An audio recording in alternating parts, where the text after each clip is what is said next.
एक बार नंदी ने भगवान शिव से पूछा, हे प्रभु, मनुष्य के मरने के बाद उसकी आत्मा पृथ्वी पर क्यों भटकती रहती है? उसे तुरंत स्वर्ग या नरक क्यों नहीं भेज दिया जाता? इस पर भगवान शिव ने कहा, नंदी, आज मैं तुम्हें आत्मा की सच्ची कहानी सुनाता हूँ। प्राचीन समय की बात है। रात के सन्नाटे में अचानक एक चीख सुनाई दी। हवा जैसे ठहर गई हो और घड़ी की टिक टिक भी डर के साथ डूब गई हो। वह चीख किसी इंसान की नहीं लग रही थी, लेकिन फिर भी उसकी गूंज में एक पीड़ा थी, एक ऐसा दर्द जिसे कोई शब्द बयां नहीं कर सकते। यह कहानी शुरू होती है एक साधारण महिला अमृता से, जो अपने जीवन में कभी भी असाधारण चीज़ों की अपेक्षा नहीं रखती थी। वह एक गृहिणी थी जिसकी दिनचर्या घर और परिवार के इर्द गिर्द घूमती थी, लेकिन उसे यह नहीं पता था कि उसकी जिंदगी का सबसे बड़ा मोड़ मृत्यु के बाद आएगा। उस दिन अमृता का शरीर सोते हुए समय शांत पड़ गया। उसने अपने जीवन में बहुत कुछ यह सहा था और धोखा, कठिनाई और अपनों से दूरी भी सही थी, लेकिन जब उसकी आत्मा ने शरीर छोड़ा तो उसे एहसास हुआ कि मृत्यु का मतलब केवल अंत नहीं बल्कि एक नई यात्रा की शुरुआत है। अमृता ने अपने आत्मा को शरीर से ऊपर उठते हुए देखा। उसे अपने चारों ओर अजीब प्रकाश और अंधकार का खेल नजर आ रहा था। यह दृश्य इतना भयानक था कि उसे समझ नहीं आ रहा था कि वह कौन सी दिशा में जा रही है। सोच रही थी कि यह स्वप्न है या वास्तविकता। तभी एक गहरी और कठोर आवाज़ ने उसे चौंका दिया। यह आवाज़ हवा में कहीं से नहीं बल्कि उसके अंदर से आ रही थी। आवाज़ बोली, तुम्हारी मृत्यु हो चुकी है अमृता, लेकिन तुम्हारी यात्रा अभी शुरू हुई है। तुम्हारे कर्म तय करेंगे कि तुम्हें स्वर्ग मिलेगा या नरक, लेकिन इससे पहले तुम्हें 7 परीक्षाओं से गुजरना होगा। अमृता ने घबराकर पूछा, तुम कौन हो और मुझे क्यों यहाँ लाए हो? आवाज़ ने कोई उत्तर नहीं दिया, लेकिन अचानक उसके सामने घना जंगल प्रकट हो गया और वह जंगल किसी भी आम जंगल से अलग नहीं था। यहाँ पेड़ों की शाखाएं आपस में गूंथी हुई थीं और हर शाखा से खून के बूंद टपक रहे थे। इस जंगल की पत्तियों से चीख सुनाई दे रही थी।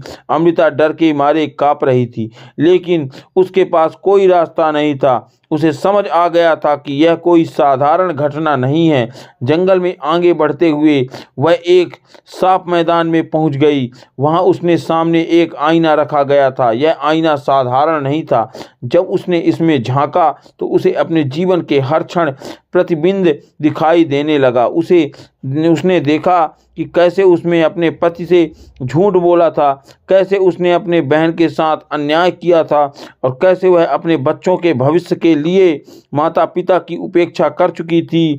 आइए, आवाज़ आई, यहाँ तुम्हारी पहली परीक्षा है। अमृता, अपने कर्मों को स्वीकार करो। जो कुछ तुमने किया उसे छिपाने की कोशिश मत करो। सच बोलो, वरना तुम इसी जंगल में हमेशा के लिए फंसी रहोगी। अमृता ने डरते हुए कहा, मैं मानती हूँ कि मैंने जीवन में गलतियाँ की है, लेकिन मैंने जो कुछ भी किया वह परिस्थितियों के कारण किया। मैंने किसी को जानबूझकर दुख नहीं पहुँचाया। आईना धुंधला हो गया और धीरे धीरे गायब हो गया। तभी फिर से वही गहरी आवाज़ गूंज उठी, तुमने सच बोला, लेकिन यह केवल शुरुआत है। अगली परीक्षा के लिए तैयार हो जाओ। जंगल का वातावरण और भयानक होता जा रहा था और अब अमृता के सामने एक बड़ा गुफा प्रकट हुआ। इस गुफा के द्वार पर लिखा था, यहाँ तुम्हारे हर सपने का उत्तर है, लेकिन इसके लिए तुम्हें अपनी छह पर नियंत्रण रखना होगा। गुफा के अंदर चमचमाते हीरे और सोने से ढेर लगे हुए थे। अमृता ने सोचा, यदि यह सपना है तो मुझे इन चीज़ों को छूने में कोई हानि तो नहीं होगी चाहिए, इससे हाथ बढ़ाया जाए। लेकिन जैसे ही उसने एक हीरा उठाया, गुफा की दीवारों से आग की लपटें निकलने लगीं। आवाज़ फिर से गूंजी, लालच तुम्हारे विनाश का कारण बनेगा। यदि तुमने और कुछ उठाया तो तुम्हारी हमेशा के लिए यहाँ फंस जाओगी। और अमृता ने तुरंत अपने कदम पीछे खींच लिए और कहा, मैं कुछ नहीं चाहती, यह केवल भ्रम है। गुफा गायब हो गई और वह फिर से जंगल में पहुंच गई। इस बार जंगल का रास्ता और भी डरावना हो गया और हर ओर से काले साए दिखाई दे रहे थे और यह साया धीरे धीरे अमृता के पास आने लगा। यहाँ वे आत्माएं थीं जो ये जो जीवन में उसके द्वारा किए गए बुरे कर्मों का भी शिकार हुई थीं। एक आवाज़ बोली, तुम्हें अपने उन कर्मों का सामना करना होगा जिसने दूसरों को कष्ट पहुंचाया है। अमृता ने उन आत्माओं को पहचाना। उनमें से एक उसकी बचपन की सहेली थी जिसे उसने धोखा दिया। दूसरी आत्मा उसकी बहन थी जिसे उसने अपने स्वार्थ के कारण अपमानित किया। वे आत्माएं उसकी ओर बढ़ने लगी और उसने महसूस किया कि उनकी पीड़ा उसके दिल पर भारी पड़ रही थी। वह चीख चीख कर कहने लगी, मुझे माफ़ कर दो, मैं जानती हूँ कि मैंने गलत किया है। उन आत्माओं ने उसे घेर लिया और तभी फिर वहीं से आवाज़ गूंजी, यदि तुमने सचमुच अपने कर्मों के लिए पछतावा किया होता तो यह परीक्षा पूरी हो चुकी है, लेकिन याद रखना अभी वे तुम्हारे कर्म तुम्हारे भाग्य को तय करेंगे। अमृता ने खुद को एक और मैदान में पाया। यहाँ एक विशाल दरवाज़ा था, लेकिन दरवाजे के दोनों ओर दो भयंकर दानव खड़े थे। उन्होंने अमृता को गुस्से से देखा और कहा, यदि तुम यहाँ से आगे बढ़ना चाहती हो तो तुम्हें अपने क्रोध पर नियंत्रण रखना होगा। हम तुम्हें अपमानित करेंगे, तुम्हें भड़काने की कोशिश करेंगे, लेकिन यदि तुम क्रोध में आई तो तुम्हें नरक का मार्ग चुनना होगा। दानव ने उसे गालियां देनी शुरू कर दी। वे उसकी कमजोरियों और उसके जीवन की गलतियों पर चोट करने लगे। अमृता के अंदर गुस्सा उबल रहा था और वो ऐसा लग रहा था कि वो मार डाले, लेकिन उसने खुद को शांत रखने के लिए कोशिश की। उसने आंखें बंद कर ली और सोचा, मुझे अपने अहंकार और क्रोध पर विजय पानी होगी, यही मेरी परीक्षा है। दानवों ने उसे गुस्से से देखा, लेकिन अमृता ने कोई प्रतिक्रिया नहीं दिया। दरवाज़ा धीरे धीरे खुलने लगा। वह दरवाजे से गुजर गई और उसे एक सुंदर प्रकाश दिखाई दिया, लेकिन तभी आवाज़ आई, यह केवल आधी यात्रा है, अभी भी तुम्हें परीक्षाओं का सामना करना होगा। जंगल फिर से बदल गया। अमृता के सामने एक विशाल झील थी जिसकी सतह शांत थी, लेकिन उससे रहस्य छिपा हुआ था। वह सोच रही थी कि आगे क्या होगा। तभी एक और आवाज़ गूंजी, अब तुम्हारी यात्रा और कठिन होने वाली है, तुम तैयार हो। जंगल के बीचों बीच अमृता खड़ी थी और उसने चारों ओर अजीबो सी खामोशी छाई थी। झील का पानी बिल्कुल स्थिर था, लेकिन उसमें छिपी गहराइयों में ऐसा लग रहा था मानो कुछ घूम रहा हो। अमृता के झील के पास जाने की कोशिश की, लेकिन जैसे ही उसने पहला कदम बढ़ाया, पानी में हलचल होने लगी। पानी के बीच एक विशाल छाया उभर कर आई। यह छाया किसी मानव आकृति की तरह लग रही थी, लेकिन उसकी आंखें जलते हुए अंगारों जैसी थी। उस आकृति ने अपनी गहरी और ठंडी आवाज़ में कहा, यह तुम्हारी चौथी परीक्षा है, मोह का त्याग। अमृता ने डरते हुए पूछा, मोह का त्याग, इसका क्या अर्थ है? छाया ने उत्तर दिया, मोह वह है जो तुम्हें अपने कर्मों से बांधता है। यह तुम्हारे प्रेम रिश्तों और सांसारिक चीज़ों से उलझता रहता है। यदि तुम मोह से मुक्त नहीं हो सकती तो स्वर्ग का द्वार तुम्हारे लिए कभी नहीं खुलेगा। यह कहते हुए छाया ने अपनी हथेली उठाई और झील की सतह पर एक दृश्य प्रकट किया। यह दृश्य अमृता के अपने परिवार का था। उसने अपने बच्चों को रोते हुए देखा। उसका पति उसकी तस्वीर के सामने बैठा हुआ था और उसकी माँ लगातार प्रार्थना कर रही थी। अमृता की आंखों से आंसू बहने लगे और उसने अपने बच्चों को पुकारने की कोशिश की, लेकिन उसकी आवाज़ तक नहीं पहुंच पाई। उन तक छाया ने कहा, यदि तुम इनसे जुड़ने की कोशिश करोगी तो तुम्हें पुनः जन्म लेना पड़ेगा, लेकिन यदि तुम इन्हें छोड़ने के लिए तैयार हो तभी तुम्हारी आत्मा अगले चरण में प्रवेश कर सकती है। सोचो अमृता, मोह का त्याग आसान नहीं है। क्या तुम तैयार हो? अमृता का दिल टूटने लगा। उसने अपने बच्चों के लिए बहुत कुछ सहा था। उनका भविष्य, उनकी खुशियाँ सब उसकी प्राथमिकता रही थी, लेकिन अब वह खुद को असमंजस में पा रही थी। उसने सोचा, क्या मैं इतनी स्वार्थी हूँ कि अपने परिवार को पीछे छोड़ दूँ? वह झील के पानी के करीब गई और उसने अपने बच्चों के चेहरे को छूने की कोशिश की, लेकिन जैसे ही उसकी अंगुलियां झील की सतह को छूती, पानी में हलचल तेज हो जा गई। वह पीछे हट गई और गहरी सांस लेते हुए कहा, मैं अपने बच्चों से प्यार करती हूँ, लेकिन मुझे समझना होगा कि उनका जीवन अब मोह मेरे बिना आगे बढ़ेगा, मुझे उन्हें छोड़ना होगा। छाया ने उसकी तरफ से देखा और कहा, तुमने सही निर्णय लिया है, लेकिन याद रखना, मोह का त्याग केवल अपनों से नहीं, अपने अहंकारों से भी करना होता है। तुम्हारी अगली परीक्षा इसका सामना करोगी। तो अमृता एक नई दिशा दिखाई और वह उस ओर बढ़ने लगी। यह रास्ता अब पहले से अधिक अंधकारमय और डरावना था। जंगल का ऐसा महसूस हो रहा था जैसे कोई उसकी हर हर हरकत पर नजर रख रहा हो। तो अचानक उसने खुद को एक बड़े खुले मैदान में पाया। यहाँ कोई पेड़ नहीं थे, कोई आवाज नहीं थी, बस एक खाली पेन था। मैदान के बीचों बीच एक सिंहासन रखा था और उस एक दिव्य आकृति बैठी थी। उस आकृति आधी प्रकाशमय और आधी छाया से ढकी हुई थी। उसकी आंखें गहरी और चमकीली थीं, जैसे वह किसी का भी मन पढ़ सकती है। आकृति ने कहा, मैं तुम्हारे जीवन के हर कर्म को जानता हूँ, मैं तुम्हारी आत्मा के हर अंश को देख सकता हूँ। यह तुम्हारी 5वीं परीक्षा है, ज्ञान की परीक्षा। तुम्हें धर्म, सत्य और अपने कर्मों के बारे में सवालों का सामना करना होगा। यदि तुमने उत्तर सही दिया तो तुम आगे बढ़ोगी, लेकिन यदि तुमने असफल हुई तो तुम्हारी आत्मा अज्ञान के अंधकार में हमेशा के लिए खो जाएगी। अमृता ने खुद को शांत करने की कोशिश की। वह जानती थी कि यह परीक्षा उसके लिए आसान नहीं होगी। आकृति ने पहला प्रश्न पूछा, क्या तुमने जीवन में कभी किसी को चोट पहुंचाई है और फिर भी खुद को सही ठहराया है? अमृता ने थोड़ा सोचकर कहा, हाँ, मैंने ऐसा किया है। मैंने अपनी बहन के साथ अन्याय किया और मैंने खुद को यह सोचकर तसल्ली दी कि मैं परिस्थितियों का शिकार थी, लेकिन सच्चाई यह है कि मैंने स्वार्थवश में यह किया। आकृति ने सिर हिलाया और कहा, सच स्वीकार करने का साहस तुम्हें एक कदम आगे ले जाएगा। फिर दूसरा प्रश्न आया, धर्म का सच्चा अर्थ क्या है?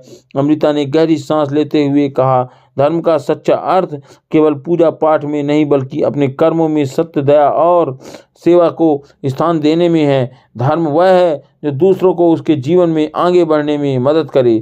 आकृति मुस्कुराई, लेकिन उसकी आंखों में एक गंभीरता बनी रही।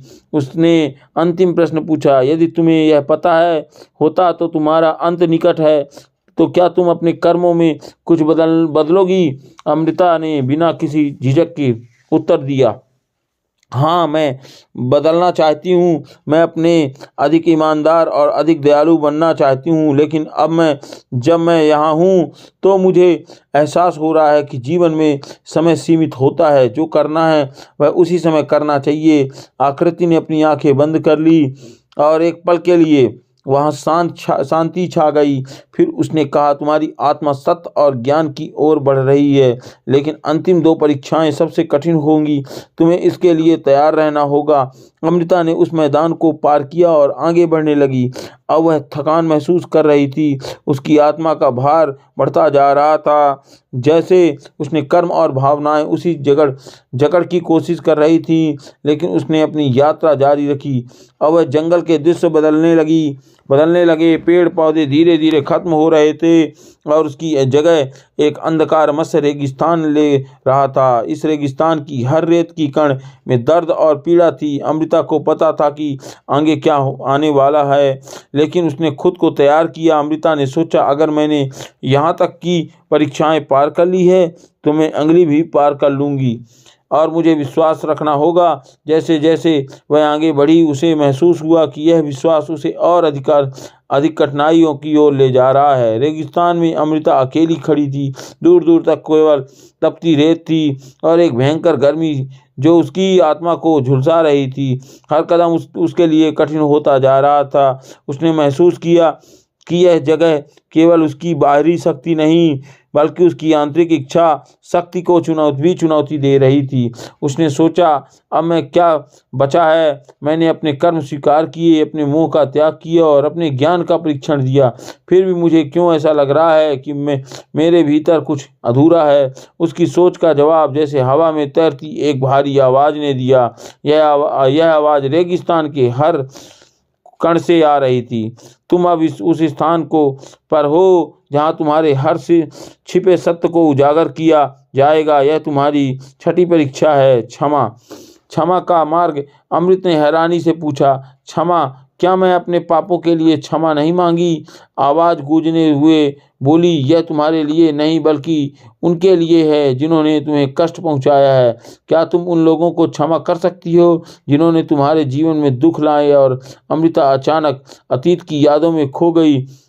उसे अपने पति की बेवफाई याद आई जिसने उसके आत्मसम्मान को तोड़ा था। उसे अपनी सहेलियों का धोखा याद आया जिसने उसकी सबसे बड़ी कमजोरी मजाक उड़ाया था। उसे अपनी सास का तिरस्कार याद आया जिसने उसे हमेशा अपमानित किया। इस सभी यादों ने उसकी आत्मा को एक बार फिर से झंझोर कर रख दिया। रेगिस्तान की रेत अचानक बदलती रही, वह उन लोगों के चेहरों का रूप ले रही थी। अमृता ने देखा कि उसका पति उसकी ओर देख रहा है, उसकी सहेलियां उसकी तरफ मुस्कुरा रही हैं और उसकी सास गुस्से से उसे घूर रही है। इन चेहरों ने उसे एक बार फिर से गुस्से और अपमान की भावना से भर दिया।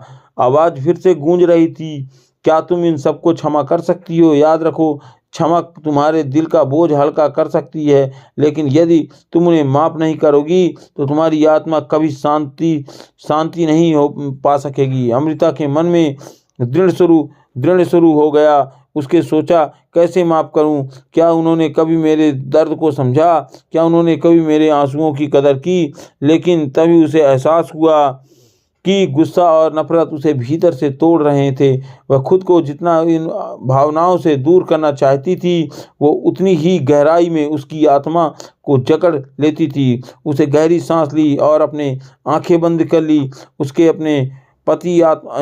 अपनी आत्मा के भीतर झांकते हुए कहा, मैं तुम्हें क्षमा करती हूँ। मैं तुम्हारे कारण तो बहुत सारा है, लेकिन अब मैं अपने भीतर की शांति के लिए तुम्हें माफ़ करती हूँ। जैसे ही उसने यह कहा, रेगिस्तान में तेज हवा चलने लगी और वह रेत जो चेहरों पर रूप ले चुकी थी अब हवा में विलीन हो गई। अमृता ने महसूस किया कि उसका दिल हल्का हो गया है। आवाज़ फिर से गूंजी, तुमने अपने दुश्मनों को क्षमा कर दिया, लेकिन क्या तुम खुद को माफ़ कर सकती हो? तुम्हारी अंतिम परीक्षा यही है। आत्मा क्षमा। अमृता स्तंभ रह गई।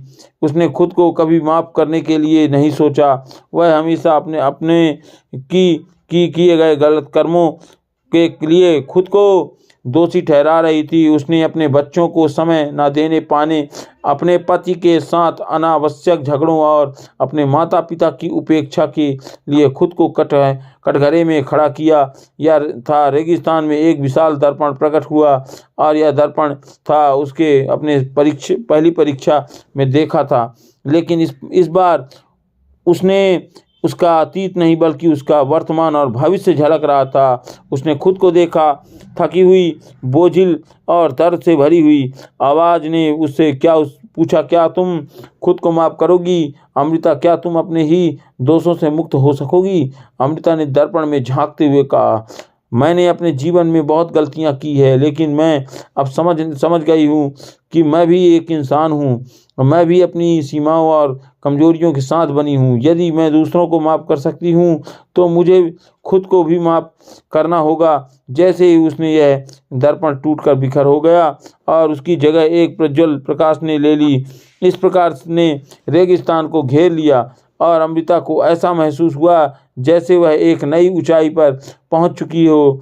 और आवाज़ ने कहा, तुम्हारी अपनी आत्मा को मुक्त कर दिया है, लेकिन याद रखना, यह केवल एक यात्रा का अंत नहीं बल्कि दूसरी यात्रा की शुरुआत है।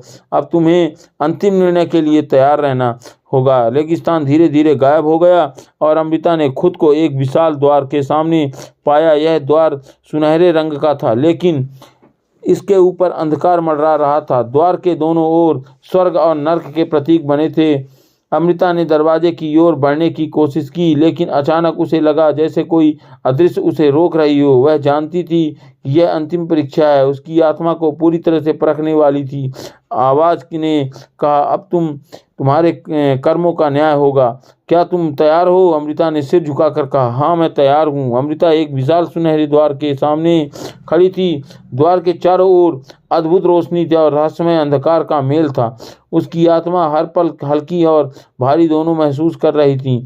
वह जानती थी कि यह अंतिम परीक्षा है जहाँ उसके कर्मों का पूरा न्याय है होगा। अचानक एक गूंजती हुई आवाज ने पूरा वातावरण को भर दिया। अमृता, तुम्हारी अब तक की यात्रा तुम्हारी धैर्य और इच्छा शक्ति का प्रमाण है, लेकिन स्वर्ग और नरक के द्वार केवल कर्मों के आधार पर खुलते हैं।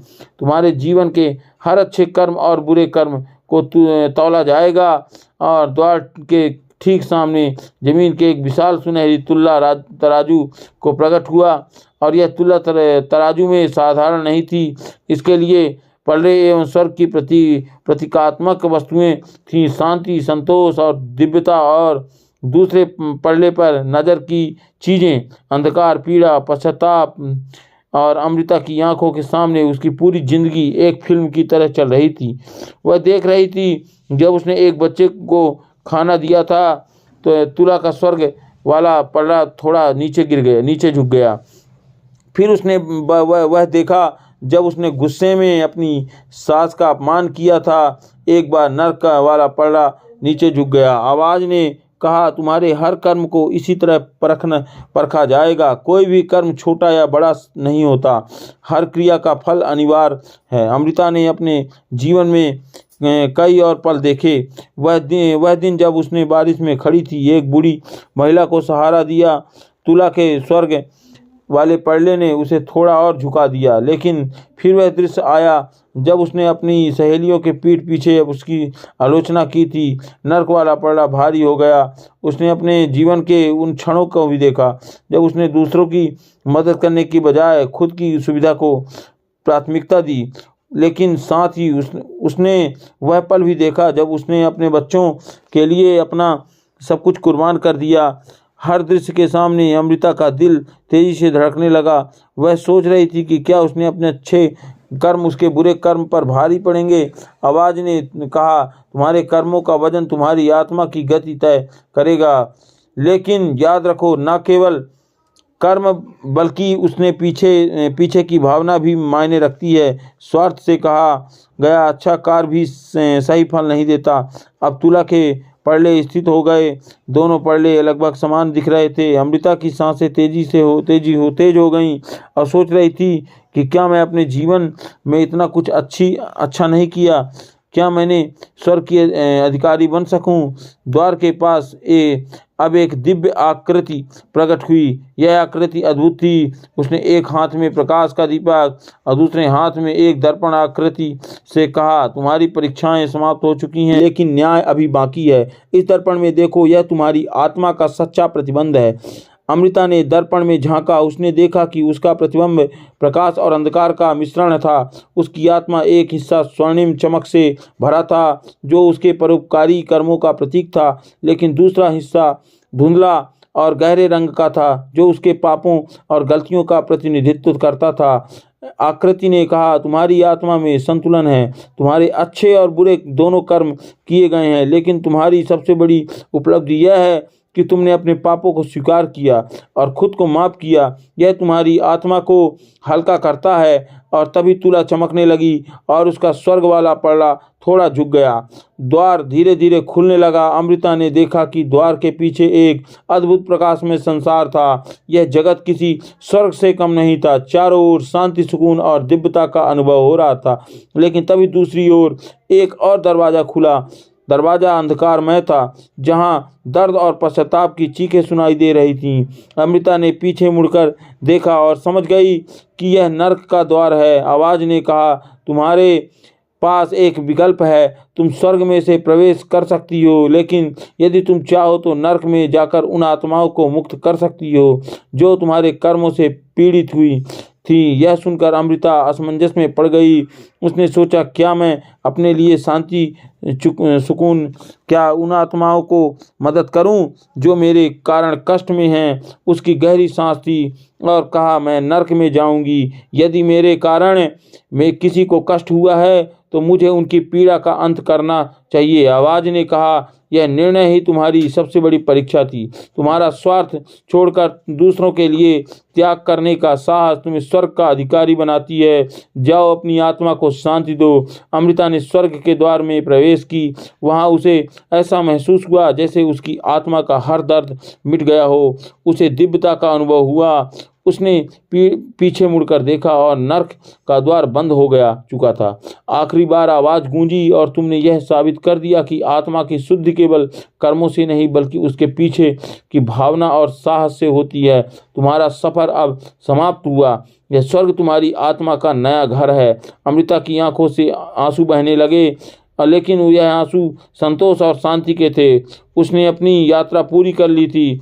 इस तरह अमृता की कहानी समाप्त हुई, लेकिन यह हमें सिखाती है कि जीवन में हमारे हर छोटे बड़े कर्म और महत्व हैं। आत्मा की शुद्धि केवल हमारे बाहरी कर्मों से नहीं बल्कि हमारी आंतरिक भावना और स्वीकृति से होती है। ऐसे ही ज्ञानवर्धक कहानी के लिए मेरे चैनल को सब्सक्राइब कर दीजिएगा और जो मुझसे बोलने में त्रुटि हुई है उसे आप क्षमा कर दीजिएगा और कमेंट में हर हर महादेव लिखना ना भूलिएगा और मेरे चैनल को सब्सक्राइब कर दीजिएगा ताकि मैं ऐसे ही ज्ञानवर्धक वीडियो आप तक पहुंचा सकूं। धन्यवाद और आपका बहुत बहुत धन्यवाद।